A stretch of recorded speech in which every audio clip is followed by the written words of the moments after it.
안녕하세요. 장수플랜입니다. 오늘은 많은 분들이 은퇴 후에 한 번쯤 고민하는 주제, 바로 해외 한 달 살기 vs 국내 기촌입니다.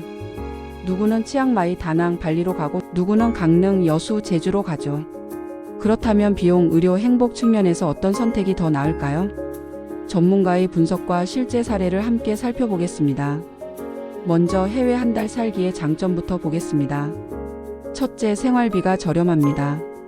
예를 들어 태국 치앙마이에서 한 달 생활비는 숙소와 식사 포함 120만원 정도. 베트남 다낭은 150만원 내외, 발리는 200만원 선입니다. 한국 대도시 생활비와 비교하면 절반 수준이죠. 둘째, 새로운 문화와 경험입니다. 매일 같은 동네 카페가 아니라 낯선 시장, 새로운 사람들, 이런 자극이 뇌 건강에도 긍정적입니다. 셋째, 여행 같은 생활이 주는 활력이 있습니다. 실제로 60대 부부 어씨는 은퇴 후 매년 23개월씩 발리에 머물면서 마치 두 번째 청춘을 사는 것 같다고 말했습니다. 하지만 단점도 분명합니다. 첫째, 의료 접근성입니다. 응급 상황에서 언어보험 문제가 생길 수 있고 특히 만성질환 환자에겐 장기 체류가 위험할 수 있습니다. 둘째, 사회적 관계망이 약합니다. 현지에서 친구를 만들기 쉽지 않고 고립감이 생길 수 있습니다. 셋째, 장기 거주는 비자 문제, 환율 변동이라는 리스크도 있습니다. 이번엔 국내 기촌을 보겠습니다. 대표적인 지역은 강릉, 여수, 순천, 제주입니다. 첫째, 의료 접근성이 안정적입니다. 국민건강보험 그대로 적용되고 대학병원까지 12시간 거리 안에 있습니다. 둘째, 가족지인과의 거리도 가깝습니다. 손주, 자녀와 자주 만날 수 있다는 건 큰 장점이죠. 셋째, 주거비가 상대적으로 안정적입니다. 전세자가 모두 가능하고 농촌 지역은 집값이 저렴합니다. 하지만 기촌에도 현실적 과제가 있습니다. 첫째, 초기 정착 비용입니다. 집을 고치거나 농사를 시작하면 3천만, 5천만 원이 쉽게 듭니다. 둘째, 생활 인프라가 부족할 수 있습니다. 문화시설, 교통, 쇼핑은 대도시보다 불편합니다. 셋째, 지역사회 적응이 쉽지 않습니다. 외지인에 대한 시선, 공동체 규칙이 부담스러울 수 있습니다. 이제 비용 비교를 해보겠습니다. 해외 한 달 살기 항공권 포함 1인 150만 200만원. 부부 기준 월 300만원 내외.